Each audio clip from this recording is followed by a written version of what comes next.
truth, and life. Here is the Brother Leon Show. You better recognize.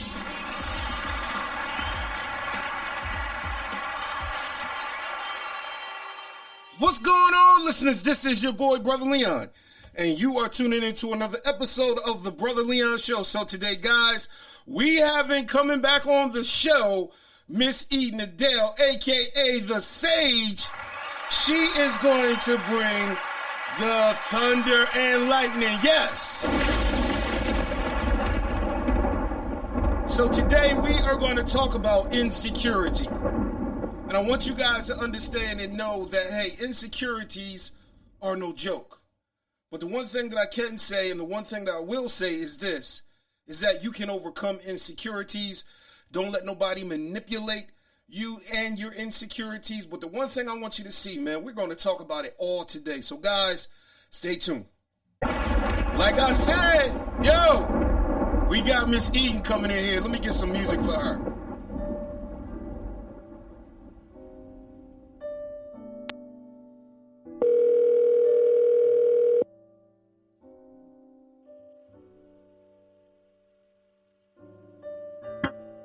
Right. Hey, how you doing, Miss Eden? How you doing, Mr. Leon? I'm pretty good. Got this. Yo, yeah, we got the music going. I wanted to set the mood because you're going to bring it today. I know it. Don't do it to me. No, this is going to be different. This is going to be different, I promise. This ain't going to be like Clubhouse. All right. Okay.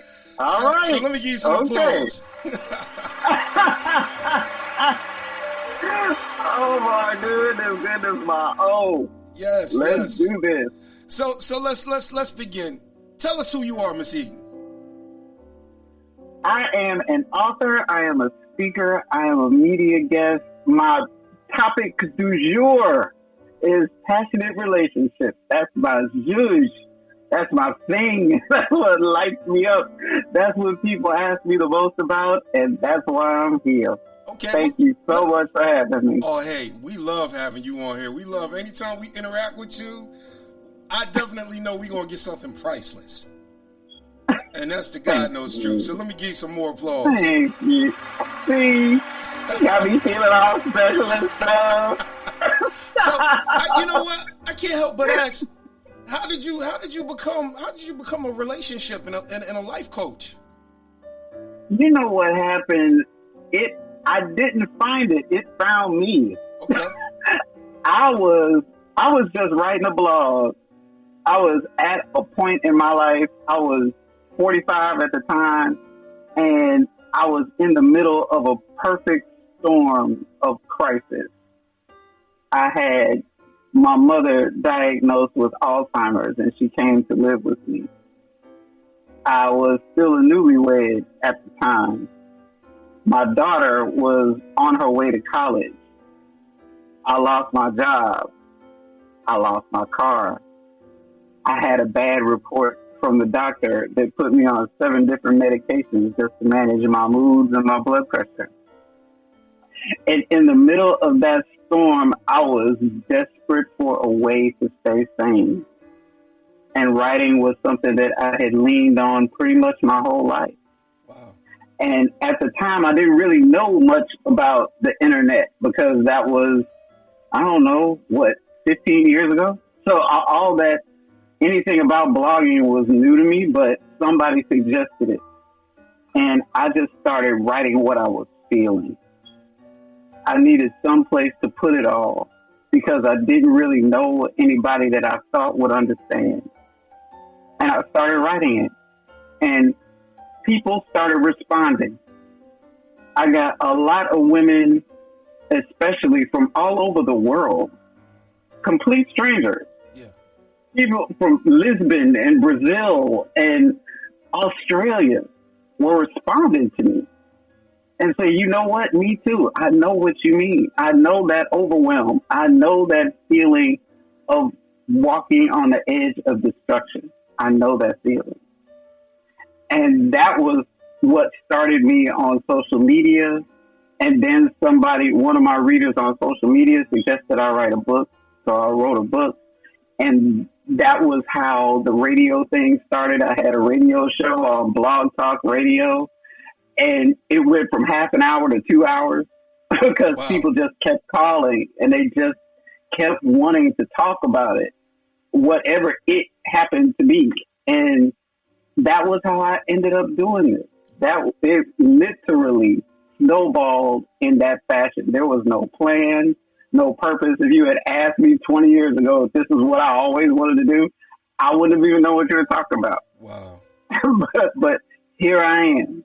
Here I am, and there's nothing else I'd rather be doing. Wow. It's so important to me, this whole idea of family and happy family and legacy and destiny. And I don't know, maybe being 59 has something to do with it. You know, time looks a lot different over here than it did when I was 29. Yeah. You know, it looks a lot different when you come to the realization that you really do have more yesterdays than you do tomorrows.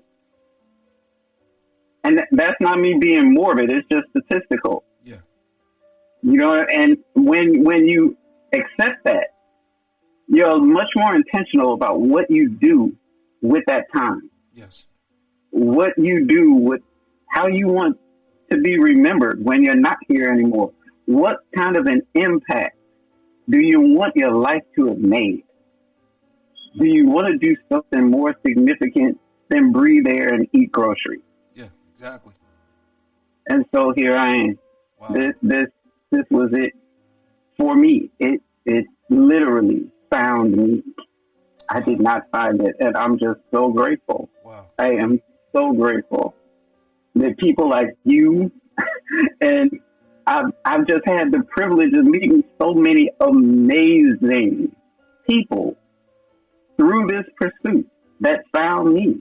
I'm just grateful every day, grateful for it. Wow. And we're grateful for you. God knows. Let me give you some more applause. 'Cause I ain't gonna lie. You almost got me tearing up in here. Seriously. But let me It's ask just you. the truth. Let me ask you. What was the name? What's the name of your book? My book is called Satisfillment, Your Proven Pathway to Power. Okay. It's available on Amazon, and it was something that I wrote as a response to a reader. You know, I thought there was a way to systemize, for lack of a better way to put it, something that anyone could do repeatedly, if necessary, in order to pull their way out of the overwhelm. Because that's what I was trying to do. Yeah. I was trying to pull my way out of the overwhelm, to get back to sanity, to get back to serenity, to feel like I had some measure of control over what was going on in my own life. Yeah. And one of the places that I felt most out of control was in my relationship. And it didn't make sense to me because I went into the relationship with all these good intentions.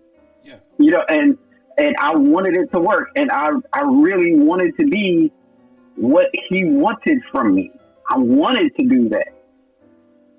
And it still didn't happen. It didn't work that way. And so I was in this position where I had to examine what part did I play in that? What did I do to help facilitate this? How was I my own worst enemy? And how was I my own best friend? And what was a way that I could figure that out no matter what was going on? If it was a health challenge, if it was losing my job, if it was bankruptcy again, if it was, crisis comes in so many different forms and fashions. And you can have that feeling that you really are at the end of the rope trying to tie a knot and hold on. But that's not enough.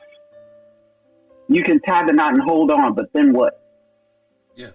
You got to get back up the rope somehow. Exactly. Or there's no point in holding on. Exactly. So your only other option is to get back up the rope. And that's what the book is about. It's a way back up the rope. Wow. It's really simple. It's really short. It's accessible and doable by anyone, anywhere. The whole book is about 50 pages. Okay. You can literally read through it in an hour, but you can't do it in an hour. Okay. So I did that intentionally because I didn't want anyone to feel like it was out of reach. Yeah. Or that it was something that you needed some advanced education or some crazy amount of luck or the perfect situation. None of that. None of that. 6 simple steps, repeatable anytime, any place in your life. All right. I definitely got to pick that book up. Let me give you some applause. That's the guy knows you. So let me ask you this, because the one thing that I noticed since I've met you and since we've, done platforms together, you have an ear for men. And so I do. Yeah, my question is, how is it that you have an ear for men, and how is it that you relate to a lot of men? I'm really glad you asked that. First, I'm glad you noticed it, because I have to tell you, when I noticed it, I was surprised by it for a lot of reasons. Mainly because I'm not just a woman, I'm a black woman. And we're not exactly famous for having good communication with black men. Yeah. That's not the social media around us. That's not the popular culture around us. That's not even the music around us, to be honest. But I believe it happens because, one, I think they can relate to my logic. I think sometimes they're surprised by it because I don't have a problem with statistics. I don't have a problem with probability and likelihood. I don't have a problem with any of that. And I think I'm less emotional than what most of them are accustomed to. So I look different to them because what they're used to in their day-to-day lives or even in their family or in their closest friends, their closest associations at work, outside of work, they look different. They're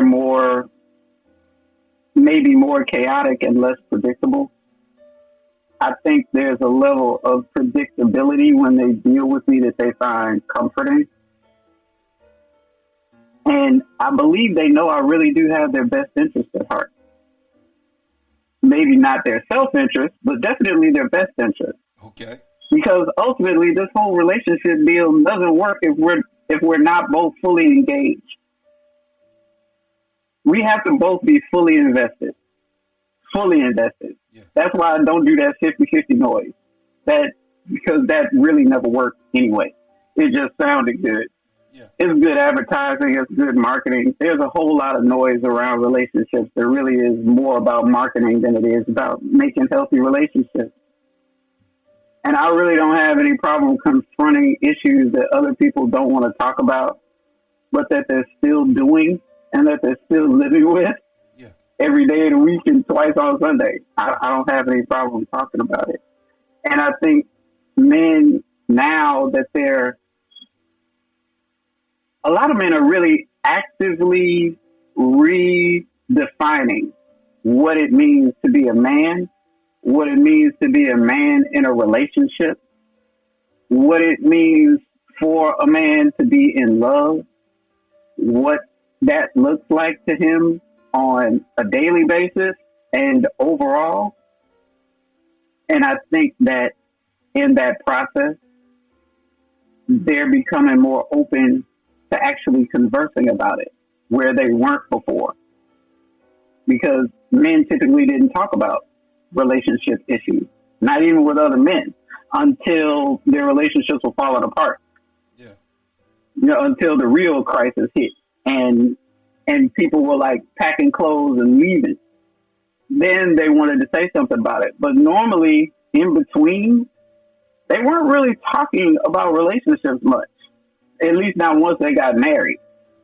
Exactly. While they were dating, they was all about, the adventures of dating, any barbershop, any locker room, you hear all the details about that. Yeah. But once they got married, not so much.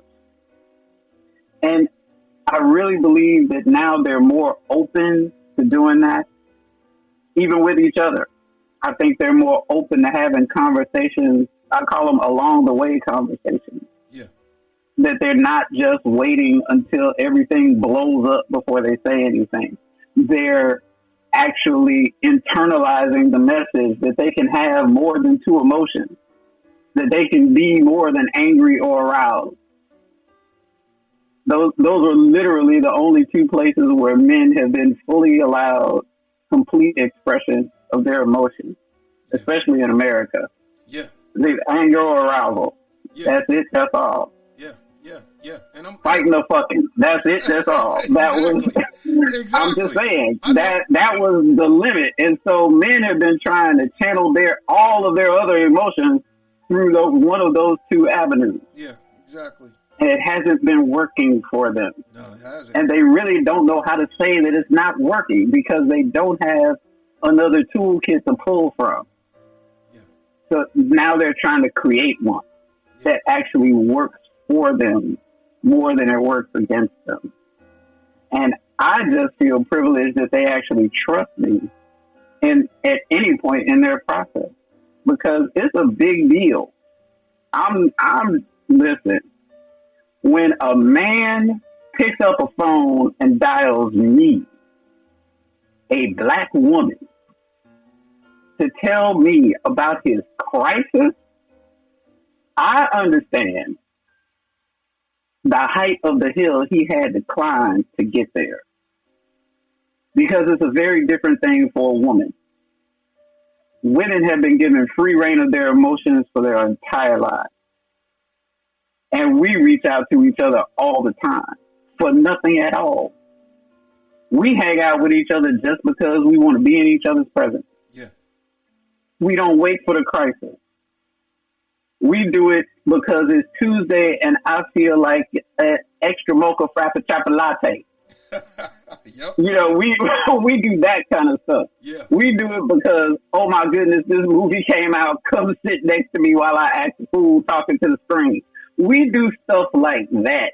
Yeah. That men typically don't do. Men have friendships, don't get me wrong. They have associations and all of that. But most of those are based on something else. Something work-related, maybe an athletic pursuit, maybe military association. There's always something else bringing them together. It's not typically, we just been best friends forever, and I just want to know everything is all right in his world. I'm not saying it doesn't happen. I'm just saying it's rare. Yeah. It's not customary. For women, it's customary to build those kinds of associations.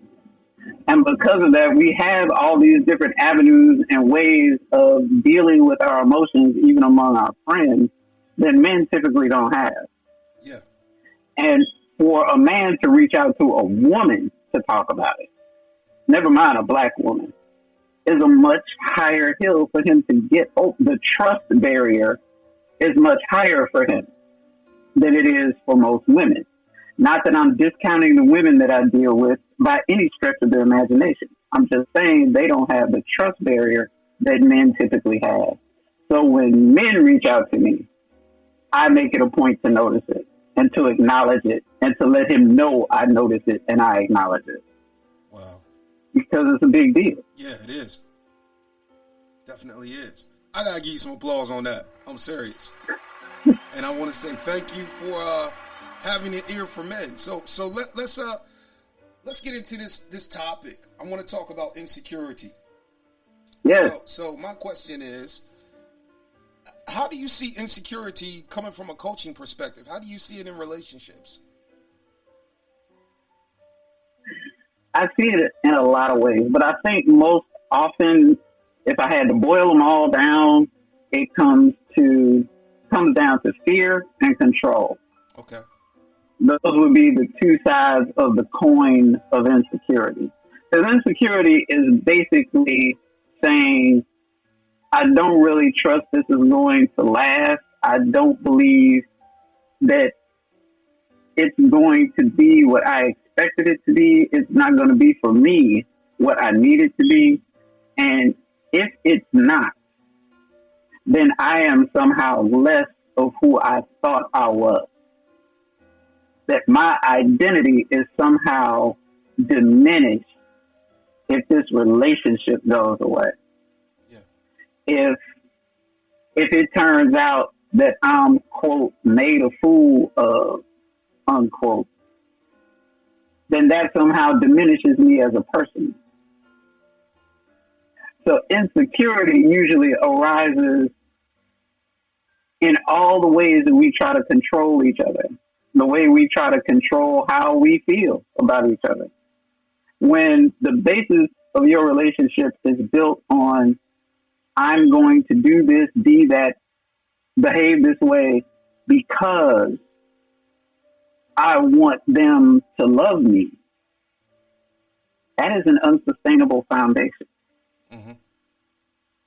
And that is the very foundation that most people go into their relationships based on. We hear it all the time. You can't keep a man.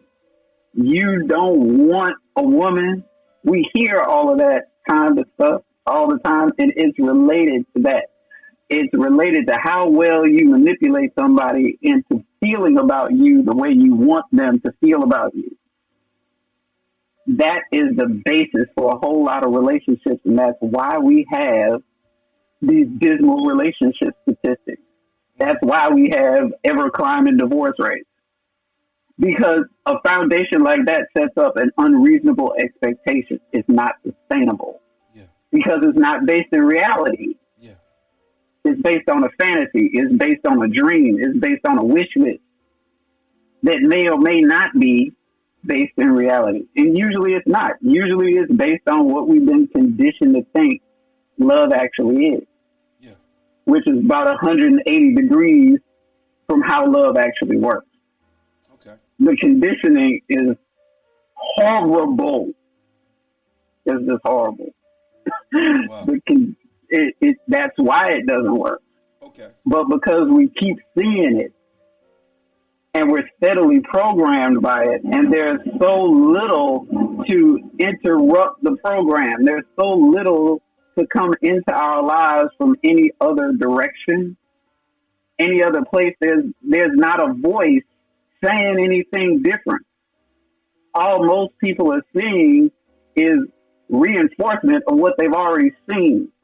That's why they keep doing what they've already done. And they believe that if it doesn't work with this person, then the answer to that is to change people, not to change themselves. Okay. I'm glad you said that, because here's my next question. If, a person gets into a dating relationship and they confide in the other partner and say, hey, these are some of my insecurities. And so if they confide in that partner, does that mean that partner, is responsible? If all of a sudden now, I relate to you what my insecurities are, and all of a sudden now I'm starting to see that you like leaning into it, because now, it wasn't like that before I said it, but now it's like I done said it, and now it's like, oh God, she is tearing me up. I should have never opened my mouth. So is that one of the things like you were talking about with manipulation to a certain degree? Absolutely. Okay. But what I really want to emphasize, and especially in that situation, yeah. If you confide in anyone, particularly someone you're being intimate with, but if you confide in anyone an area of weakness, who later uses that weakness against you, yeah. They are demonstrating to you who they are, not who you are. Okay. So it's very important that you not internalize that as some kind of indictment against you. That there's somehow something wrong with you because you have whatever weakness that was. Okay. Because that's not what that means. Okay. The fact that people try to use your weaknesses against you doesn't make you a bad person for having the weakness. It makes them predatory and manipulative for trying to use it against you in the first place. Yeah, you know what? But I've heard, when a person, they start arguing, and they done confided in them about what makes them insecure, the other person will say, well, that's you. That's all you. That ain't me. I can't help it if you like that. And that is true on the surface. They can't help it if you're like that. However, if I care about you, then if I also know something about you that is painful, and I use that thing to hurt you, what I have done in that instance is show you that I really don't care about you. Yeah. That I really don't love you. That your feeling, what's important to you is not important to me. And that puts you in a position where you have to decide at that point, is this something you want to continue to deal with? Yeah. Because the truth is, no matter what kind of apology comes after that, if the behavior doesn't also change, you will be dealing with it again. Yeah. And if you choose to continue to deal with that, that is on you. Okay. That is something that they can't affect. Yeah. It's something they get the benefit of because they know it works. And anybody who is entertained by their ability to push your button is going to lean on that button. Yeah. But then you have to ask yourself, what kind of person is this that I confided in? And is it wise that I continue to confide? Exactly. Does it work for my best interest to continue to keep this person so close to me in my life? That's the question everybody has to ask themselves literally every day of a relationship. Yeah. I remember I was dealing with this married couple once, and I said that she had to invite her husband back into her world every day because she was assuming that he would know or he would somehow magically be aware of what was going on with her without her telling him. Yeah. Just because they had been together for so long. Yeah. Yeah, exactly. I was like, we got 23 years in this game. What are you talking about? He knows what he said to upset me. Said maybe. Yeah. But does he really? Did you tell him? Did you tell him exactly why you're upset? Mm-hmm. Did you tell him that you're upset? Yeah. Did you put down a boundary that says, look, I'm just not going to do this anymore. I love you and I want this to work, but I will not throw myself on a sword just so you can entertain yourself at my expense. Yeah. When you do this right here is a serious problem for me. And this right here isn't something that's necessary in order for us to maintain our intimate connection.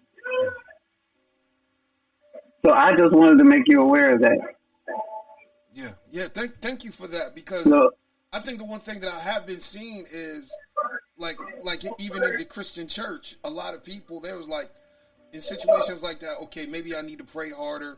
Maybe I just, need to, do certain things. And then the next thing you know, the prayer ain't working. They still walking on eggshells. Mm-hmm. They still jumping through hoops. And the crazy part is they still got the insecurity. They still being manipulated. Exactly. And that's because all their focus is exterior. Yeah. All their focus is outside of them. Okay. Even in their prayers, they're asking God to manipulate them in a way that they can't manipulate them. Yeah.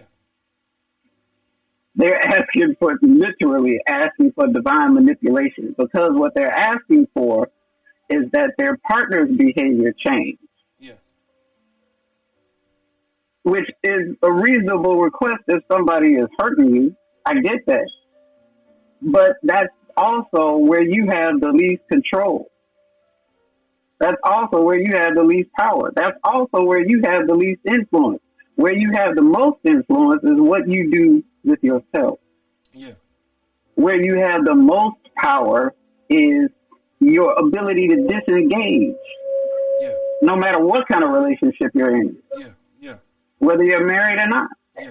Your ability to disengage from anyone or anything that is not bringing out the best in you.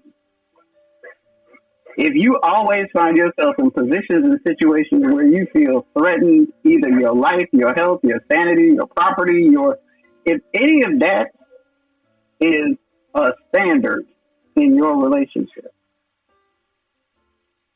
that's an issue. Yeah. That's a problem. Not because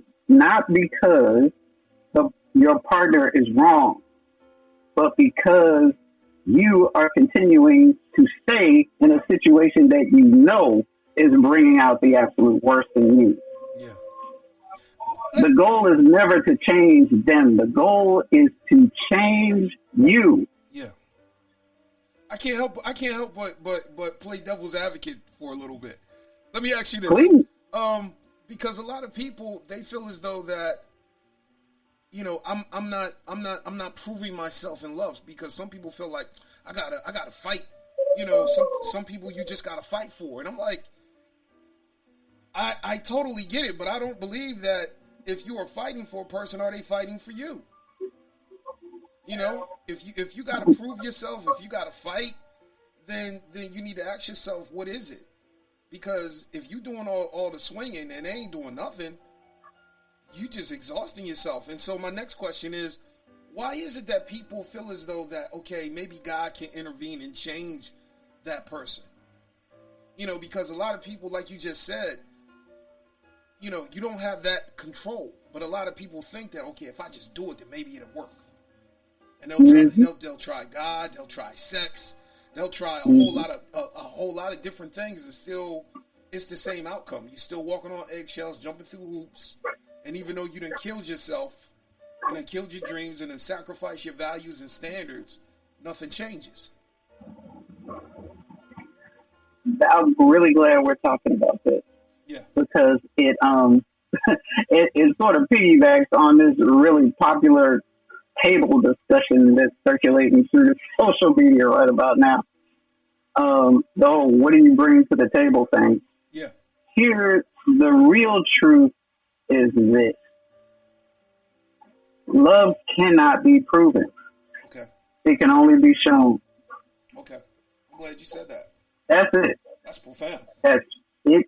That's all. Yeah. It can't be proven. It can only be shown. And someone who asks you to prove it has already committed to the idea that it isn't real. Yeah. And no matter what you do, the goalpost is going to continue to move. There is no magic set of things that you could do or say to break through their idea that you don't really love them. Because it's their idea. Yeah. So they can commit to it or throw it away at any time. Exactly. And that doesn't have anything to do with you. It doesn't have anything to do with what you do or say, because it didn't begin with you. That's why you can't end it. You didn't create it. You can't destroy it. But because we invest so much of our ego in the fallacies that we've been conditioned to believe are true, that if my love is strong enough, I will be the one to change them. Yeah. I can love all their hurt away. I've heard that. I've heard it. If God is real in their lives, Yeah. they would never do all of that. Yeah. Heard that All too. of that is part of what I call romanticanda. Is romantic propaganda that we are programmed with from the time we are children. That keeps us on these hamster wheels that literally lead us nowhere. And keep us in toxic relationships for far too long. Exactly. Exactly. Because there isn't anything you can do to prove your love to anybody. Yeah. All you can do is show them. Mm-hmm. What they decide, how they internalize that is entirely up to them. that's part of the reason why the whole love languages thing became so popular, because it gave people kind of a roadmap to run on. Because most people know how they experience love, and that's typically how they show love as well. Yeah. They know how they want to receive it, and that's typically their default setting for how they want to show it.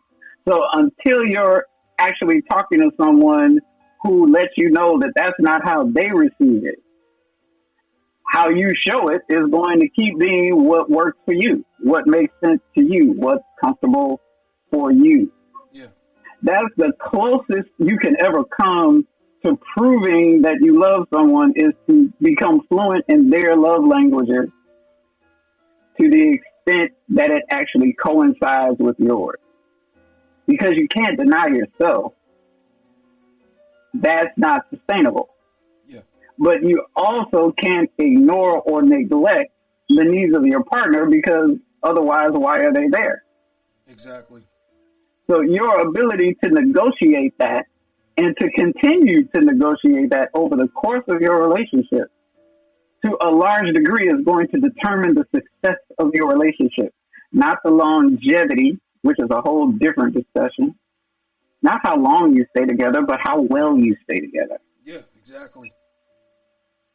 Because we got to stop giving people participation trophies for staying in marriages for a long time, Yeah, exactly. when they haven't even spoken to each other in 30 years. Yeah, exactly. I hear Like, that a lot. I'm just saying, I the totally way agree. I'm just saying, Yeah. we got to, it's not about how long you stay together, it's about how well you stay together. Yeah, exactly. And it's perfect, it's feasible, it's possible, it's doable.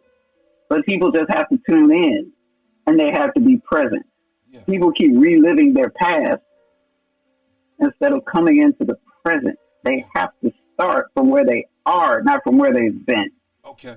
I'm glad you said that, because here's my next question, and I'm going to hook it in with what you just said. Can insecurity cause you to lose yourself and put you on that whole spinning cycle of repeating the past?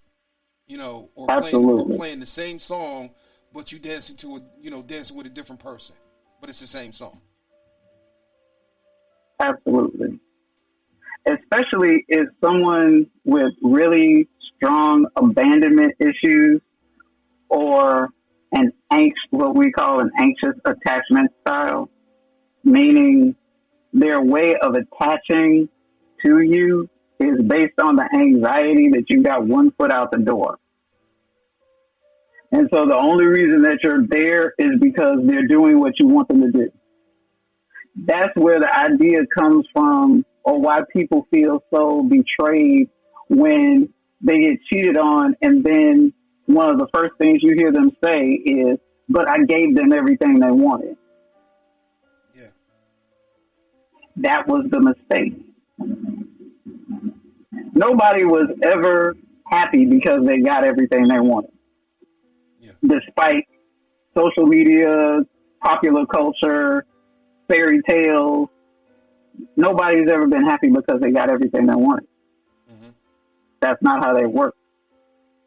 So the only way it's sustainable, a relationship is sustainable and happy and healthy for both people involved long term, is if they're each fully who they are, and they come together because they like that person that they found in the other so much that they want to share the rest of their lives together. That's not based on being who somebody else wants you to be. That is based on being who you actually are.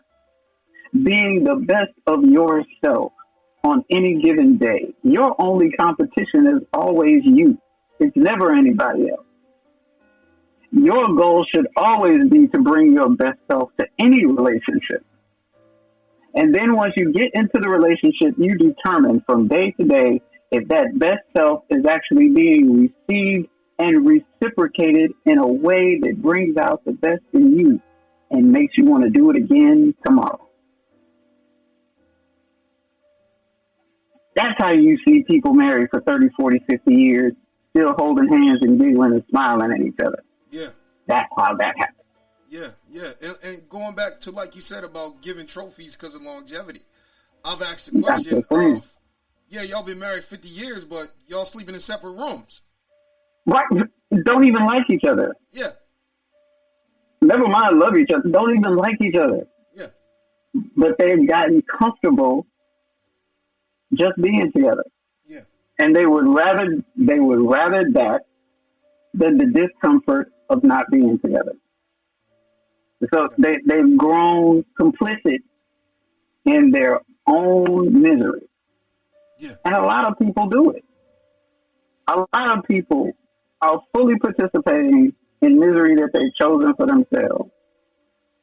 And that's cool because you can negotiate any relationship that works for you. Yeah. But whatever you negotiate, you got to be willing to live with. You don't then get to complain about what you negotiated. Yeah, exactly. You made the deal. So if you are no longer happy with the deal, then make a new deal. But you don't get to complain about the deal that you made. Yeah. That's what makes people look ridiculous in the midst of relationships. That's part of the reason. That's part of the reason why side pieces will never go away. Exactly. They're not going nowhere. Yeah. Ever. They've been around forever. They're going to be around forever for exactly that reason. Oh, yeah. Exactly. But what a lot of the time, what they don't understand is that they're actually making it easier for the person that they're with to stay in their marriage. Yeah. They're making it easier for them to stay. So we should be applauding the side piece. I'm just saying. Hold on. Thank you, side pieces. Thank you. All the side pieces that you helping that man or that woman stay in that house. Thank you. I'm just saying, because you're the relief valve. No matter what they tell you, you're the relief valve. Exactly. And in the rare instance that they actually leave their spouse in order to be with you, understand that the divorce rate for second marriages is already in the 70 percentile. Yeah. 70+%. Yeah. For second marriages, number one. Number two, for marriages that start as a result of infidelity, even higher. Wow. Because part of what makes infidelity work is the secrecy. Yeah, exactly. So once you put the spotlight of real life on it, the dynamics change. Yeah. And that's why they don't work. Because the dynamic was, you're the release valve. You're the vacation for my real life. Wow. You are the hospital I come to get fixed up so I can go back home and deal with my real life. Mm-hmm. Vacations and hospitals are amazing for what they do. Yeah. But they are not addresses. Exactly. People don't go there to stay. Exactly. Like, we can't live in the Cayman Islands because the same problems is going to follow saying. Just saying. Yeah. Yeah, exactly. Like, people don't consider that when they're getting into these situations. Yeah. Thinking that they're going to translate into real life. Yeah. Because they typically don't. Yeah. You know, you'll find exceptions to any rule, but that doesn't negate the rule. Mm-hmm. Just because you can find an exception doesn't mean the rule is invalid. The rule is, if you start a relationship based on a distrustful circumstance, your chances of failure are exponentially higher than somebody who didn't. Yeah. Yeah. That's just statistics. Yeah. Let me ask you personal. Yeah, let me ask you this. You remember the clubhouse we did on cheating?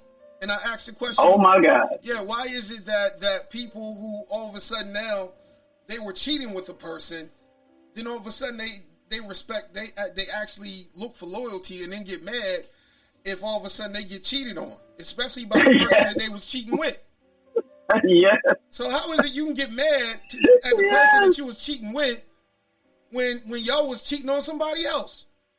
Absolutely. It happens all the time. When I tell you it happens all the time, it happens all the time. Yeah. It happens all the time. Yeah. And like I said, regardless, woman or man, these hoes ain't loyal. Look. People want what they want. Yeah. They don't want what they want because it makes sense.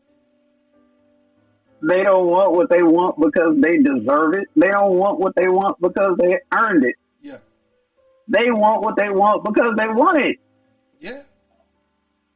And for someone who lacks the self-discipline to say no to themselves for something that they want when yes is available, yeah, they will always be cheap. Because yes is always going to be available. Yes. And if they don't feel compelled to say no to themselves, which is not about the partner, by the way. Mm-hmm. I want to clear that up right away. Yeah. Doesn't have anything to do with their partner. If they're not willing to say no to themselves when yes is available, you will have infidelity throughout the relationship. Yeah. It's about self-discipline. It's not about the partner. Yeah. It's about you saying to yourself, I'm just not a cheater. Yeah. It's like, yeah, I could. I know I could. Yeah. The opportunity is always available somewhere, somehow. Yeah. But that's not what I do. Yeah. That's not what I do. If I'm not happy in my situation, I'll change the situation or I'll leave. Exactly. But cheating isn't something that I do. Yeah. And people make the mistake of thinking also, they make this mistake. They think that because they never cheated before that they'll never cheat. Nah. That's another mistake. Yeah, your whole life because ain't over yet. I'm just saying forever is a long time. Yeah. And most cheaters are not serial cheaters. No. Most cheaters are people who never thought they would. Yeah. That's why I say that. Yeah. Most cheaters are not intentionally looking for ways to cheat. There, of course, is always going to be that segment, and they're the ones who get the most press because they're the ones who are so brazen about the fact that they do it. Yeah, exactly. They're always going to exist. However, they do not represent the majority. Yeah. The majority of people who end up cheating are people who thought they never would. Yeah. Or people who have gone a very long time without having done it. Yeah, exactly. And then something happens, they're presented with a circumstance or an opportunity that they, instead of saying no this time, they said yes. Yeah, exactly. Be like, oh. It's really that simple. Yeah. It's not any more complicated than that. It's about the choices that we make. People tying themselves into pretzels trying to figure out why they cheated. Because they chose yes instead of no. Yeah. That's why. It's like, stop losing your hair about it. The question is, what are you going to do now? Exactly. Because if your goal is just to make them miserable for having cheated on you, what have you really gained? Exactly. What? Yeah. Have you really gained? Your relationship is still in shambles. Exactly. And so are you. What have you gained? Exactly. But people stay in these situations to gratify their egos rather than because they're actually in healthy, happy relationships. Yeah. They're looking for ego gratification, which is why they never find it, which is why they're always frustrated, which is why they're always angry, and they're always looking for ways not to be caring, looking for ways to manipulate, looking for ways to make things go their way. That's why, because they've invested their ego into this situation that isn't sustainable. but there's something about it that they like, that's good to them. It feeds one of their addictions. It feeds one of their addictions, and they're not willing to give up the drugs. I think I know what it is. I think they might have that whole Timex edition. I'm gonna take a beating and keep on ticking. Takes a licking. Oh, I'm just saying, there are people who are addicted to abandonment. Wow. They have eroticized rejection. Yeah. So they literally keep putting themselves into situations to be rejected. Wow. So that they can get the high from the anxiety and the struggle of trying to hang on. Wow. I think ego addiction. Okay, I see it. I definitely see it. Here's my next question. If a person decides to walk away from a relationship due to one person pushing the limits of vulnerability that causes insecurity, is that self-help or selfishness? It depends on when they decide to walk away and what they've tried to do to fix the situation. Okay. I would say if it's the first time something like that's happened and you just shut the whole thing, I think that's premature. Yeah. Particularly if you've already got some time invested where you were happy together. Yeah. If this is something that has been a habit, something that you've been dealing with for years, something that you've sought therapy or counseling about, and you're still dealing with it, that's self-help. Okay. That's self-love. That's self-care. That's self-compassion. That's most importantly self-respect. Yeah. A big part of self-respect is refusing to be in relationships that dishonor you. Exactly. That's a big part of self-respect. Yeah. And that's why a big lack of self-respect is shown when you are begging somebody to see your worth or to treat you according to how you believe you should be valued. Yeah. The truth is, if they don't value you in that way, they're not going to treat you that way. It doesn't matter how you feel about yourself. Yeah. Exactly. That's why I don't buy into this whole, if you love yourself, then they'll love you too. That is not true. Okay. They will only love you if they choose to love you. Yeah. If they choose to love you, it doesn't even matter how you feel about yourself. Exactly. But conversely, if they choose not to, it also does not matter how you feel about yourself. So once again, you are in a situation where you have to choose whether or not you're going to connect yourself to someone who dishonors you. Exactly. Well, how do I make him see my worth? You don't. Because for him, you don't have any. There is a big difference between they don't see my worth and I'm worthless. Those are two different discussions. Yeah, exactly. Two different discussions. Just because you're with somebody who doesn't value you does not make you, and it doesn't take away your value. Exactly. Because they don't see you the way you see yourself doesn't mean that your image of yourself is wrong. It just means you're with somebody who doesn't agree with you. Yeah. And that's okay. But it also doesn't mean that you have to stay with somebody who doesn't value you the way you value yourself. You don't have to stay for that. Exactly. It's not your job to convince them. That's the mistake too many people make. Yeah, yeah. They get into a situation like that and then they strap on their S on their chest and decide that they are going to do everything in their power to make sure they're going to prove how worthy they are.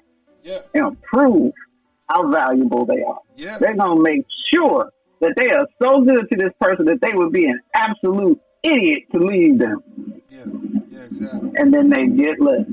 Exactly. I'm reminded of that movie, The 5 Heartbeats. Every night I got proof. Oh my God. I love that movie. Yeah. I love that movie. Yes. that was a great thing. Yeah, it But definitely was. It points out the fact there is no proving. You cannot prove your love. You can only show it. Exactly. And I encourage you to do so. Mm-hmm. Whatever is authentic to you for that situation in that time, however you can be loving, as much as you can be loving, do that. But don't do that because you're expecting it in return. Don't do that. Don't set yourself up for that. Just be authentic to who you actually are. Give the love that makes sense to you to give. Yeah. And give it in a way that even if that person walks away, you don't regret giving it. That's how you know you gave it from a place of authenticity. You gave it because you wanted to give it. You gave it as a gift, not as a transaction. Exactly. I'm so glad That's you said the that. only way it's sustainable. I gotta give you some applause. You said as a gift and not as a transaction. It's a gift. It's not gift. a purchase. All right. Let me go to the next question, because I ain't gonna lie. These last three, we definitely gonna strike a chord with these. Can you talk about? Uh-oh. Yeah. Can you talk about prize motive and the dangers of putting a person on a pedestal? Oh boy. I told you. Oh boy. Ooh-wee. Wait. I need to get some brown liquor. I'm trying to find some cranberry juice for this vodka. Ooh, listen, the whole pedestal discussion. I know there's a whole lot of romanticanda around putting people on pedestals. Yeah. And I'm surprised and oh my God, I'm so lucky to have you and all of that. Which has its place. There's a place for esteem and reverence and all of that in any situation that you decide, particularly for an intimate situation. It is unwise to make yourself intimately available and vulnerable to someone who doesn't value your presence in their life. Want to be clear about that. Okay. Putting someone on a pedestal is a different story because you have exalted them to a position even above yourself, which puts you at a disadvantage from the beginning. It is inequitable, to say the least. And it's unsustainable. And it isn't necessary. In order to value the person who is in your life, you don't need to treat them as if they're any more valuable than you are. Yes. You just need to treat them the way it makes sense for you to treat somebody who is a gift to you. There is no prize. You are a gift. Prizes are rewards for competition. That's why they're called that. They're things you put on a shelf in a case that you ooh and ah at every now and then, that you show off to people that you want to flex for, and then you leave it alone until the next time you feel like flexing. Yeah. That's what prizes are. Mm-hmm. People are not prizes. Yeah. If someone chooses to share your life with you, it is not a prize, it is a gift. And if you treat it as if it's a gift, you will have a different outlook on your relationship, and most likely they will have a different outlook on you. Yeah. When you treat someone as if they are a gift, you know, number one, that they don't have to be there. Yeah. You know that from the start. They don't have to be there. Exactly. And that the gift was given out of the kindness and the love that they have for you. It's not because you earned it, not because you're worthy of it. It's because they just wanted to give it to you. Yeah. They wanted you to have it. It's because of the value that you represent to them that they give you this gift. Yeah. And this gift is intimate access to your life. Yes. That's the gift. And the minute you stop treating it as if it is a gift, when you start treating it like you're entitled to it, you are already sinking your own ship. Because the truth is, you're never entitled to it. Wow. No matter how many babies or how many mortgages or how many years, you are never entitled to it. Wow. It is a gift every day, which is why you have to invite your partner into your life every day. Yeah. You have to re-give the gift every day. I'm glad you said that, because here's my next question. If a person realizes, hey, I put this person up on a pedestal, and then, maybe some odd reason, either the person falls off or they take the person off. I've seen situations where the actual person who was on the pedestal gets angry and is like, I want you to love me the way that you did X amount of years ago. But then the person says, hey, I had you in a different place. You were on a pedestal, and I'm not willing to go back there. Is that person wrong for telling that person that? Not at all. Okay.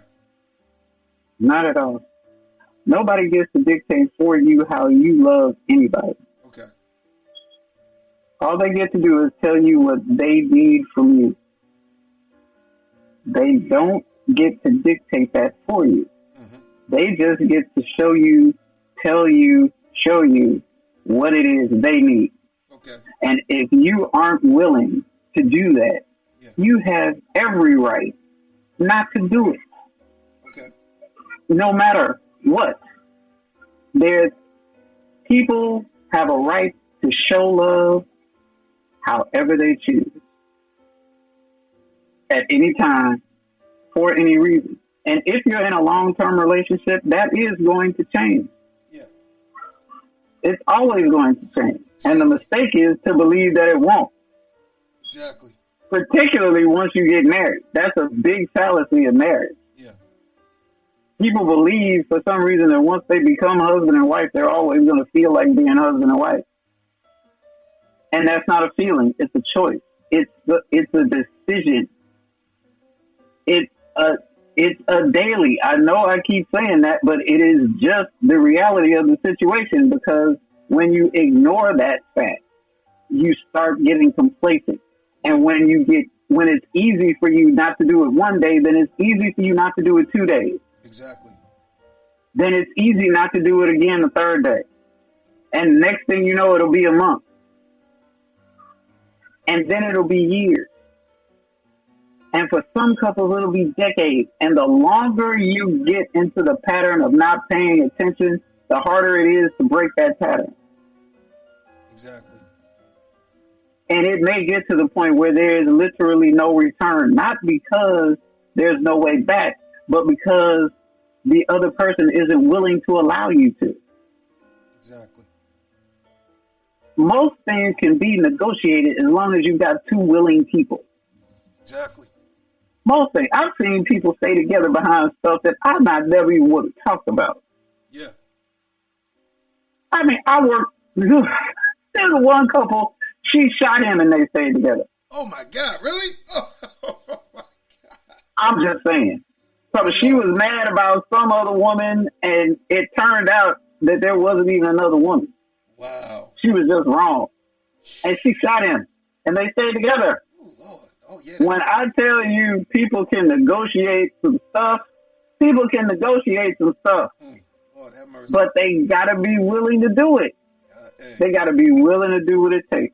And if they're not willing to do it, there isn't anything you can do to make them willing. That's why I am so against the idea of proving. Yeah. That's why it doesn't work. Yeah. Because you're essentially trying to make somebody who isn't willing to see your value aware of your value. Yeah, exactly. And even if they are aware, it doesn't mean that they're willing to treat you according to the value that they see in you. That's a different conversation. There are a whole lot of people who are fully aware of just how fabulous and amazing that you are in their lives. Yeah. Perfect personal example. My ex-husband said to me, wrote it down. your capacity to love still amazes me. Yeah. Mind you, he wrote me that after he left. Wow. A year later, when he wanted to come back again.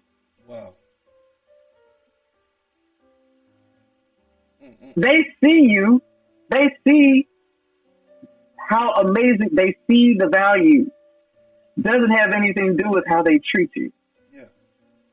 Because they will treat you according to the way that makes sense to them. Yeah. The sweet spot is when what makes sense to them also feels good to you. Yeah. Then it's sustainable. Okay. Then you can sustain that. Okay. Because they're not turning themselves into somebody that they're not in order to be what you expect from them. Exactly. They're just being who they are. And that's when you hear people say stuff like, oh my God, it is just so easy to be with them. That's where that comes from. Yeah. Because it is. When people keep telling you love is all this work, it's only because they're trying. The work of a relationship is literally the negotiation of sharing living space. Yeah. Because the part that drew you together as a couple should be the easy part. That's the love part. Exactly. That's the part where you enjoy each other, where you share common vision for what your future is going to look like, Yes. where you like to watch the same stuff, or you just cuddle on the couch and say nothing for no reason. All of that stuff, that's the love part. That's the good part. That's the fun part. That's not work. Work is, I want the toilet paper to roll this way and he wants it to roll the other way. That's the work of negotiating the living space. Once you get past that, if your relationship feels like all this heavy lifting, then either it's because you're not compatible or because it's requiring you to change yourself in ways that you really don't feel like changing yourself. Yeah. Because you have to elevate in order to maintain. Yes. And you were comfortable where you were. Yeah. You weren't really trying to elevate. You just wanted this person in your life because you like having that person in your life. There's all kinds of stuff that you love and admire about that person and you wanted them in your life.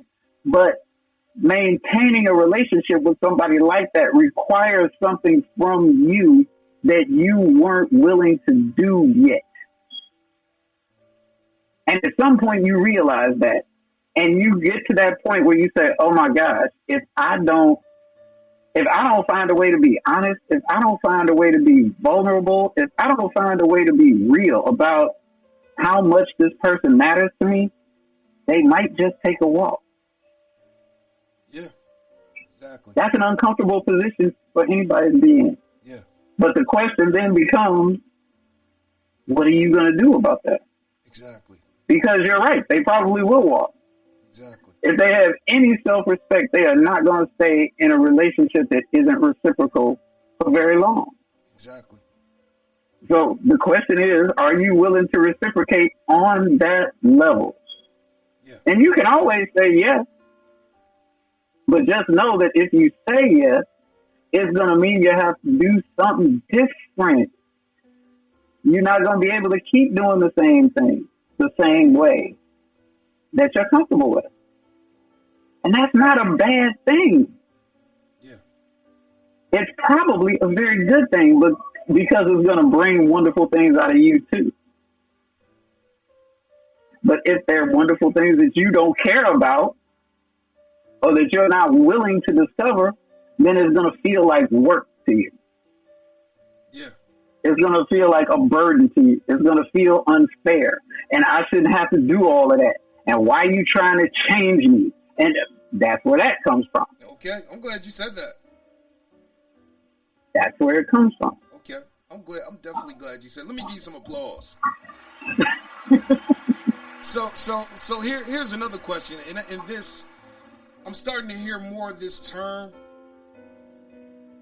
You know, now that we started that whole negotiating table relationship thing, my next question is, what is your philosophy on the term simp and nice guys, because we always hear about guys being simps and guys being nice guys, and it's like, you know, the nice guys, they finish last, they'll never, you know, get what they want. And then the crazy thing about it is that you have nice guys and you have these so-called simps that give women everything, and then they end up resenting them even though they getting everything. I don't understand why that is, and why some men are given that label nice guy, simp, and even, you know, and even the term of, you know, placing a man in the friend zone. It's almost like nice guy, simp, and friend zone. It's like all those words go together.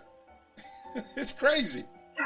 I know they're all mentioned together, but they're not really the same. Okay. They're not synonyms, but I know they're all mentioned together. And it's unfortunate for a lot of reasons. For one thing, the one problem I've always had with this whole nice guy simp discussion is that it's based on a couple of things that are problematic. One of which is men being angry about not having sexual access to women that they actually want to have sexual access to. Okay. That's a problem. Okay. Because nobody owes you sexual access just because you want it. But porn has taught us that. Porn has conditioned women as well as men that men are entitled to sexual access to you if they want it. That's the reason why porn is the industry that it is. It is designed to feed the fantasies of men. Men are the primary audience. They always have been, and they always will be, because that's where the money is. Men are willing to pay to see the images that turn them on. That is why porn is as profitable as it is, and makes more money than some countries have for their per capita budget. But that's a different discussion. Yeah. That is one part that makes it a problem. The other part that makes it a problem is if you're not getting what you want because you're in the friend zone, what is it that you really wanted? Yeah. Did you want your opportunity to make her a sexual conquest? Did you want that opportunity that she gave to the thugs and the Pookies and Ray Rays? Yeah. Did you want Pookie and Ray Ray access, and now you mad because you didn't get that? Yeah. It's like, and if you are, then how nice are you really? Yeah. Because if what you're upset about is that you were cheated out of your opportunity to misuse and mistreat somebody,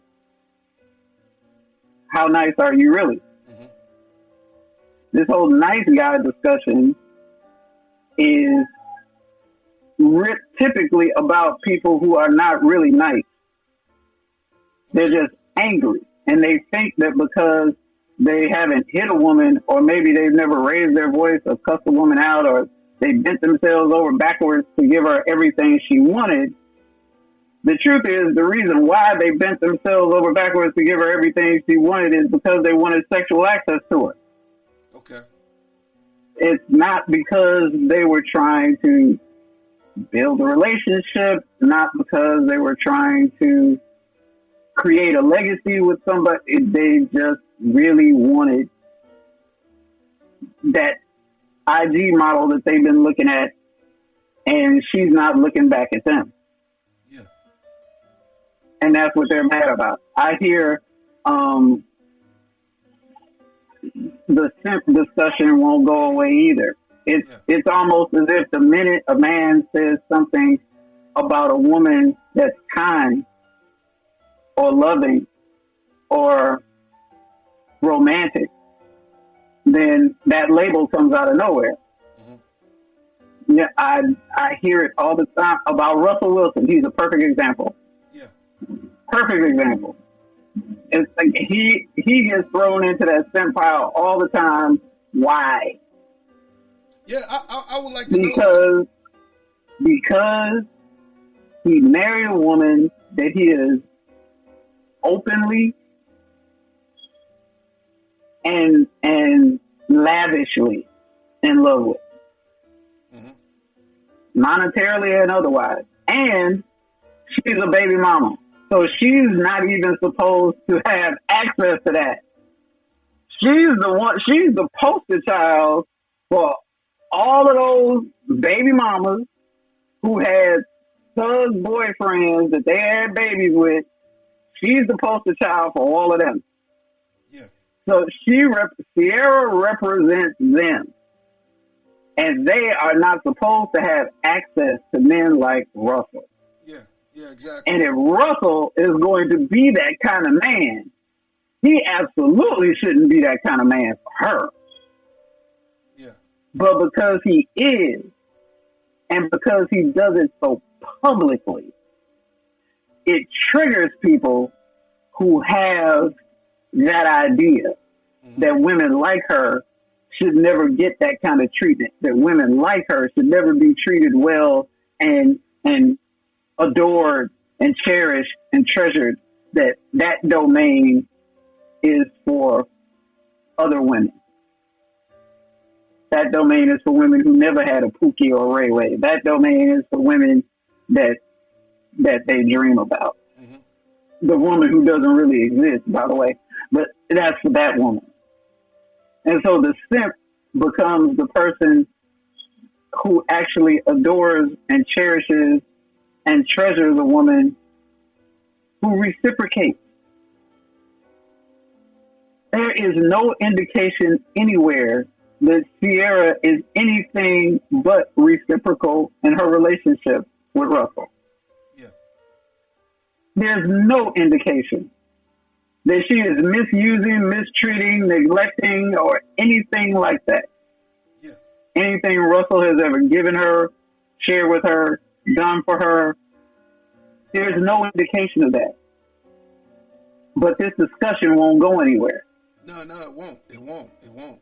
Because people who actually do that kind of thing, people who treat women the way Russell treats Sierra, who don't get the woman, are mad about not getting a woman. Yeah. The problem isn't the treatment, but that's what keeps being discussed. The problem is not the treatment. The problem is that you're treating somebody like that who doesn't want you back. Yeah. You chasing what you want, but what you want doesn't want you. Yeah. To make it work, you have to give the woman that kind of treatment, who actually wants that kind of treatment from you. Not that she wants that kind of treatment, because most women would like that kind of treatment, but if she doesn't want it from you, it doesn't matter. Yeah. You could be coming with diamonds and platinum. If she don't want you, it ain't gonna mean nothing. That's all I'm saying. Reserve that for the woman who actually wants it from you. Exactly. And if she doesn't want it from you, then stop being mad at her about that, because she isn't required to want it from you just because that's what you want. Yeah. That ability, that whole entitlement thing has to be severed. Nobody has to return your affection just because you have affection for them. Exactly. It's not a requirement. It's not an obligation. It's just not. And when she gives you the indication that the only reason she's there is because of the stuff that you do for her, it's not on her to suddenly want you. It's on you to get the hell out the way. Because it's not your treatment that is the problem. You're doing all the right things. You're just doing them for the wrong person. Exactly. And I see so many guys, I see so many women that, they doing, it's almost like they done turned themselves into a one-person circus. They have. And you're going to end up getting exhausted because it's like you can't keep up with it. And it's sad because it's like they on to the next one. As soon as you get exhausted, get burnt out, whatever, it's on to the next one. Absolutely. Because people like that are predatory. Yeah. And they're looking for prey. Yeah. But you can't dress yourself like a bloody steak and then jump in shark-infested water and get mad when you get ate up. Yeah, exactly. It just doesn't work. There's nothing wrong with cherish and treasure and adore. It just has to be mutual. Yeah. You cannot do that to somebody who does not want that from you. Just because they tell you they want it doesn't mean they want it from you. Exactly. It's exactly the reason why when people say stuff to me like, well, how soon do I say I want to be married? Like, how soon do I say that the reason why I'm dating is because I'm looking for a relationship or I'm trying to be married? And then there's the whole chorus. It's, well, don't say that too soon because you'll scare them away and you will, all of that. Yeah. There's nothing wrong with being upfront and honest about what it is you want. Yeah, exactly. If I'm dating because I'm looking to get married, that's honest. But that doesn't mean I'm looking to marry you. Yeah. I'm just on a date with you. Exactly. I have to figure out the rest of that later. Depending on what you show me will determine whether or not I'm trying to marry you. Yeah. But the fact that I want to be married is true. And that gives you the opportunity where if you don't, that's where you can say, okay, that's not really what I wanted, but since we're here, let's have some fun. Yeah, exactly. And then we can enjoy our time together and we can keep it on that level, whether we stay in each other's lives or not. Okay. Well, we can either enjoy that date and then never see each other again, or we can enjoy that date and stay as friends in each other's lives. Yeah, yeah. I'm glad you said that because here's a question. I know I didn't write it down for you. What if a person is the type of person and they're like, okay, you know, they're constantly talking about their ex. You know, I'm like, okay, we done been on maybe 2-3 dates, and all it is the ex. I'm about tired of hearing about their ex. You know, and, okay. You know, and it's almost like, oh, he this, he that. I'm like, can we just have some fun, please? Can we just? Did you go for prayer? Did you go for counseling? Oh gosh. Well, that happens a lot. Yeah. It happens a lot. Especially with new breakups. Yeah. Especially with new ones. If it hasn't been at least a year, you might get some of that. And in some cases you'll get it after 5 or 10 years. Like it just all depends. Yeah. But it happens a lot. Yeah. But either way, the point is there's no magic time period where all of that falls away and it doesn't come up anymore. Yeah.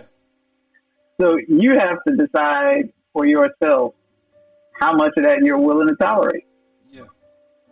And understand that if you're at the point where you're asking yourself, how much more of this am I going to have to hear? Yeah. Then you've probably gone too far already. Yeah, exactly. And it's time for you to start deciding, well, you know, you have to make a choice. Do you want to keep doing this or not? Because the truth is, if you stay, you're going to keep doing it. Yeah, exactly. Period. That's just all there is to it. Yeah. If you've gotten to the point of frustration where you're already asking, how much more? How many more times? How much more am I going to have to hear about this ex? Yeah. You stayed too long already. Yeah, exactly. Just get out the way. I am not a big fan of staying in situations and trying to make them better. I am not. Especially if they're not marriages. I am not her. Yeah. I am just not her. I am not about making all these heavy-duty emotional, psychological, chronological investments in people who are giving me virtually no return. And I don't encourage it in other people. Yeah. I just don't. Time is not a renewable resource. Money is renewable. Time is not. Exactly. So I'm not a fan of investing a whole bunch of time in a situation that is not returning my investment appropriately. Yeah. And I don't have any problem encouraging people to leave. It's like, look, if you've already had this conversation a couple, 3 times, look, if you've had it 3 times, they've obviously heard you. Yeah. And they've chosen to continue to do whatever it is that was bothering you. Exactly. So that means they're a lot more committed to what they're doing than they are to you. Yeah. Which isn't an indictment of you, by the way.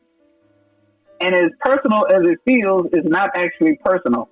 Because the truth is, they would probably behave the same way with someone else. Yeah. They're not behaving that way because it's you. So it's not personal. It just feels personal because it's happening to you. Yeah. Well, let me ask you this. Let me interject right fast. What if you confront them about it, but then they say, well, that's on you. Why are you so consumed with my ex? And you always, I'm like, well, I'm just responding to all the stuff that you say. A majority of our conversation is always about him. And then I confront you about it. Then you tell me that I didn't consume myself in talking about him. I'm like, hold up. I'm just stating the obvious because I'm tired of hearing it. I'm not consumed with him. I'm just wondering why you still keep talking about him. You still in love with him or something? The truth is that if they're still talking about them, yeah, they are living their past in their present. Okay. And your relationship with them has to be about the present. Yeah. And the future. Exactly. So if they want to stay focused in their rear view mirror, they have that option. Yeah. There is no law that says they have to look through the windshield. Exactly. However, it is also your option to get out of the car. Yeah, exactly. You also have that option. If they want to keep driving, looking through the rearview mirror, that's on them. Yeah. But whether or not you stay in the car, that's on you. Yeah. You know what I'm thinking of right now? I'm thinking about Boys in the Hood, where Cuba Gooding Jr.'s character there is going to do that drive-by. And he's like, yo, let me out the car. Let me out. That's what I see right here. Yes. Let me out. Yes. That's a good one. That's a good comparison because it's true. It's a great metaphor. Yeah. People stay in the car too long. Yeah. You cannot drive looking through the rearview mirror. Exactly. Not safely. It's like, okay, you might look up, and not crash into anything for a while. Yeah. You might do that. Yeah. But how long are you going to wait for the crunch? Exactly. Like, really, are you actually going to sit there long enough to wait for the crash? Exactly. When you know they're looking in the rear view? Exactly. You know they're looking in the rear view. It's not like you have to wonder about it. They're telling you. Yeah. My ex. That's a rear view conversation. Yeah. And if their ex is really that important that they're still talking about them that much, then clearly they are not over that relationship. And because they're not over that relationship, they're not ready to make a new relationship with you or with anybody else. Exactly. But anybody else ain't your concern. You are. Exactly. The truth is they're not in a position to be in a relationship with you. Being single does not necessarily mean they're available. Yeah. Everybody single ain't available. I gotta give you some applause on that one. Everybody that's not single doesn't mean they're available. I like that. I'm just saying. I like that. It's just the truth. Everybody single ain't available. I like that. And you need to know that and be able to discern the difference. Yeah. Because it'll cost you. Yeah. If you don't. Exactly. It'll cost you. It'll cost you in ways you don't want to pay. Like, Oh my God, yes. seriously. Yes. Exactly. Seriously. Exactly. This is way past money. Oh yeah, exactly. Way past money.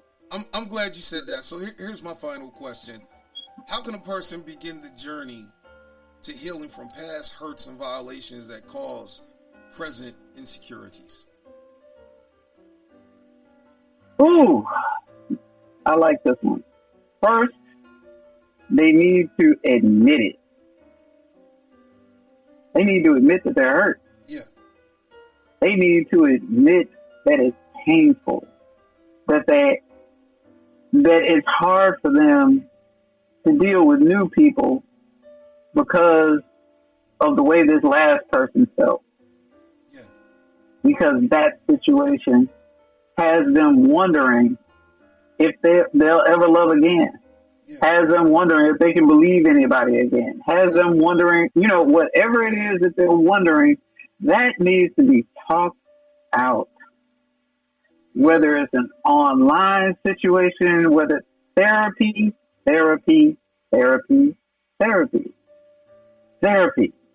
is a wonderful thing. Yes, it is. And I recommend it for everybody. I don't just recommend it for people in crisis or in pain. I recommend it like people have a physical every year. It is a benefit to us all to have an objective third person look over the landscape of our lives and just see if they can find a landmine that we might be blind to. Because the truth is, we all have blind spots. Yeah. We all have blind spots. And we need somebody to show them to us. We do. That is my most valued advice for that situation. Just talk to a therapist, talk to a coach, talk to a counselor, I hesitate to say talk to a friend that you can trust, because friends that you can trust have their own expectations about you. Yeah. They have a history with you, and they have a bias toward you, and they may be less than honest. They may be caught up in your emotion with you, and they may feel like a disloyal friend if they say anything that might make you upset. Exactly. That might hurt your feelings. Exactly. They would be hesitant to say that. And you need somebody who will say that, because they're not risking a relationship with you, because they don't have any real invested interest in their idea of who you are, because they don't really have an idea of who you are. Yeah. So they can look over your life and say, you know what, this has been working for you so far, but when you get to this point, turn left, not right. Yeah. Because that's going to blow up if you do that. Or maybe you have a pattern that has worked for you so far, but it could be problematic down the road. But you don't recognize it because you're in it. Exactly. You're blind to it because you're in it. Exactly. And therapists help with that. They're really very helpful for that. Yeah. Coaching is helpful for that as well, especially if there's something specific that you're dealing with that you want to get over, get around, find a good way to work through that actually works for you instead of against you. But bring in someone else, because when you stay locked in your own head, you lose perspective. Exactly. And the worst, bad things always become worse, and good things always become better. Yeah. Especially if it's about a relationship. Yeah. You'll remember the good times better than they actually were, and you'll remember the bad times worse than they actually were. Yeah. It's human nature. It's not a human's failing, it's just human nature. Yeah. And you need that input. You need the other input to keep your perspective right. Yeah, get you balance. Yes, you need that to keep you from going off a ledge. Exactly. It's It's helpful. It'll keep you off the news. Just do that. And journaling, oh my gosh, I'm creating my own journals just for that because journaling is a big part of it. Yeah. Most therapists encourage journaling anyway, so I'm going to create my own line of journals. And that's what they're for, to give you a safe place to vent. There is something therapeutic about handwriting. And it'll not only just give you something active to burn up energy, but it will also give you a way to see what your state of mind was at the time you wrote it. Because most people aren't aware of the fact that your handwriting changes according to your state of mind. Yeah. So when you go back later and read it, you won't just read the words, you'll read how you felt about them because of the way you wrote it. Exactly. So, yeah, journaling, I recommend it across the board for everyone. Wow. Because everybody needs to decompress. Yeah. Exactly. And they need a safe way to do it. Yeah, yeah. And it helps your heart to vent. Absolutely. Yeah. And if you don't want to write it, then do a voice recording. Yeah. You know, everybody's smartphone has a voice recorder app on it of some kind. Yeah. Do that, talk into it. Yeah. But get it out safely. Exactly. Get it out safely. Exactly. I like that. But I like it. I'm serious. I definitely like. Go ahead. What would you going to say? oh, that's it. That's all. That's all I was gonna say. Just get it out safely, but get it out because keeping it in is never going to work for you. Exactly. That's not going to work in your favor. Exactly. Not ever. I gotta give you some applause. God knows truth. I'm serious. Miss Eden, I so love hearing your voice and talking with you because it's almost like you bring the calm to the storm. And that's the God knows truth. So I love the fact, you know, you drop the gems, you giving us priceless information, and that's what we need right now. So how can people follow you? How can people get in contact with you to not only get your book, you know, also how can people follow you to get that journal that you're doing? Because I ain't gonna lie, we need you right now, seriously. Oh, thank you. Find me at getbacktopassion, all one word, .com, and grab my freebie real quick. I have a self-love checklist on that site that I'm giving away right now. And also on Facebook, that's where my party is for the most part. Facebook, Get Back to Passion. Find me there. I do a relationship post every day that also asks a question to get readers thinking about how they're doing their own relationship. So definitely find me on social media. I'm also on Instagram, LinkedIn, all the other social medias, but you can get to those through my website. So come by and say hi. Definitely. Let me give you some applause. We are definitely going to have to, I'm not going to lie. I got to bring you to the church. I'm serious. I got to bring you. On. Yeah, I'm serious. I'm thinking probably if I don't do it this month, maybe next month, I actually want to try to, we'll do a Facebook Live. I'll bring you to the church so we can start talking about how to overcome fear and everything. Oh, wow. And how to overcome fear and definitely talk about this subject that we just talked about, insecurity. And everything, because I see a lot of people they try to use prayer and God as manipulating tools, and it's not going to work. I'm like, yo, you can believe in Ephesians 5 all day long. Come on, but when it comes down to you can only do you. You can't make another person. God is not going to make another person. That part, and that's the part that a lot of people have a hard time chewing up and swallowing. They feel as though that God can't make a person. God can't make nobody love you. God can't make nobody stay with you. So that part, I definitely want to bring you to church because I'm like, yo, it's time for y'all to get that hard liquor to wake you up. y'all gonna be like, oh man, Pastor Leah. Ooh, so yeah. Okay. I definitely want to bring you to church. So that's the God. All right. Let's do it. All right. Let's do it. So I definitely want to say I so appreciate you. I thank God for the gift and the person that you are. Seriously. Thank you. And, Thank you. You know, Thank you so much. I'm serious. I mean, man, whew, Lord, you are definitely priceless. I ain't gonna lie. I wish to God I met you 20 years ago. That really means so much. Yeah. It does. It means a lot to me, like I said before, especially hearing it from a man. Yeah.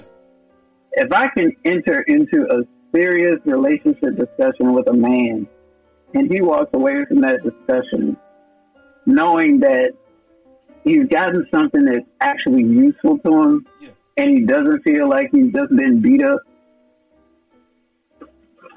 that's golden to me. Yeah. Because that's not my goal. Yeah. You know, I don't have to lie in order to say what needs to be said. I can say what needs to be said without breaking people apart. Yeah. There's a way to do that. Yeah. And it's a lot more effective than attacking people. Yeah. You know, I've been attacked by people. I've had people come for me about stuff that I've said. It's unfortunate, but it's part of social media. Yeah, exactly. But the truth is what it is. Whether you get mad about it or not is just not material. Yeah. It's not relevant. Yeah. Because it's going to be what it is. Yeah. You can feel about it however you want to feel about it. Yeah, exactly. So if you haven't, if the conflict is something that conflict is something that I said that you think isn't accurate, that's a different discussion. Yeah. But when you come at me personally, yeah, I don't function that way, and so I just don't. That's not the energy that I exude when I'm having these discussions. Period. Because the discussion is too important. Yeah. It's not about me at this point. It's the discussion is too important, and it has to continue. And we need to be honest in order to be effective. Yeah. And my goal is just to be honest. Exactly. As honest as I know how. Exactly. And that's the one thing that we having a problem with right now, being honest. Yes. Yeah. I'm like, that's why people having problems in monogamous relationships. Because nobody wants to be honest. Yes.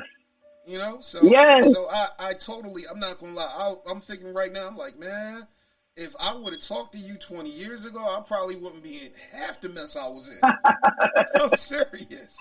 That's golden right there. I'm serious. That's golden. Man, I'm like, that. But I thank you.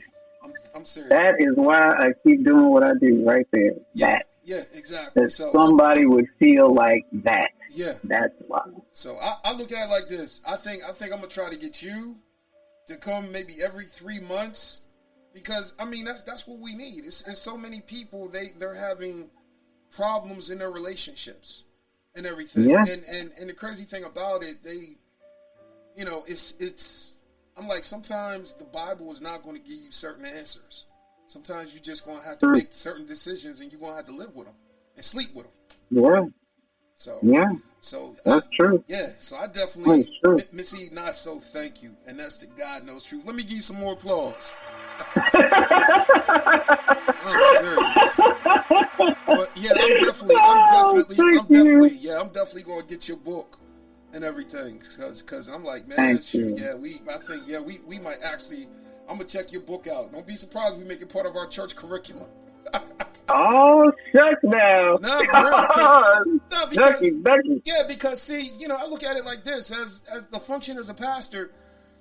I mean, you have people that come into your church. They join because they love, the vision and everything. And what you do with them, you marry them, you bury them, and in between you doing baby dedications, christenings, and all types of stuff. So my thing is, we got to figure out how these relationships work, because the criteria in a lot of Christian churches is, okay, are they saved and do they got good credit? And that's it. Yep. That's real. That is real. And maybe a third criteria, do they have a good job? Yep. And that's it. And it's like, Yep. okay, they got those three, then they marriage material. I'm like, no. Right. Right. So I definitely, Yes. I definitely Yes. want to bring you and a few other people in, because I'm like, no, it's more to a person in good credit, good job, and salvation. Come on now. So I definitely Come want to bring you in. on. But That would be awesome. oh yeah, definitely. So let me just ask you again, how can people get a hold of you for coaching? Because I'm not gonna lie, a whole lot of church people need you. Getbacktopassion.com. All one word. All right. Come on and check out my services tab. That's where it is. All right. Let me give you some applause. All right. So, Miss Eden, I'm serious. I love talking with you. But hey, you have yourself a blessed evening. I know it's a little late and everything, but I just want to say thank you for your time. Thank you for having me. Oh, hey, no problem. I got to definitely get you back on here. That's the God knows truth. You be blessed. And the same to you, Leon. All Have right. fun. Enjoy the rest of your weekend. I will. All right. Bye. All right, guys, that was Miss Eden. Man, I am telling you right now, she is definitely coming to Truth and Life Urban Ministry. But the one thing that I want you to gather from this whole conversation, it comes down to you.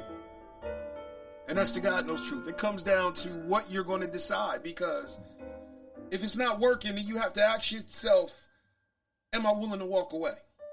If you know you're being manipulated, are you willing to walk away? If you know that you're being abused, are you willing to walk away? Because if you can't negotiate a compromise that's beneficial for both of you, then you have to ask yourself, am I willing to walk away? And sometimes, in order for you to walk away, you're going to have to sever some things. You're going to have to be like, no, I'm done. This is it. And when you walk away, that's when you find yourself. When you walk away, that is when you begin to heal. Is it painful? Yes. But you don't want to look up 10 years from now, 15 years from now, and be wondering, I wonder what would have happened if I walked away. I wonder what would have happened if I left this mess. Because now you see what you have. And so I'm thanking God for Miss Eden, because she speaks the truth. I'm thanking God for Miss Eden because she has an ear and a voice and a heart for men as well as women. And I love the fact that we were talking about insecurities, because this is something that we have to deal with. I love the fact that we talked about being on a pedestal, because these are instances. And a lot of times people don't realize that they put people in the place where God should be. They put people on a pedestal, and then, when they fall off, then all of a sudden it's like a wake-up call, like, wow, what was I doing? But the one thing I will say is that you are allowed to change. And if you are allowed to change, then that other person should be okay with that. If they're not okay with you changing, then you have to ask yourself, is this the relationship for me? Because relationships go and they change. The way that it was in the first year is not going to be the way that it is in the 5th year or in the 10th year. So you have to give yourself permission to change, and that person has to be willing to see you change. Everybody evolves. Nobody ever stays the same. So I can't wait to upload this. I want you guys to be blessed, and we just going to take it home. That's the God knows truth. So guys, be blessed.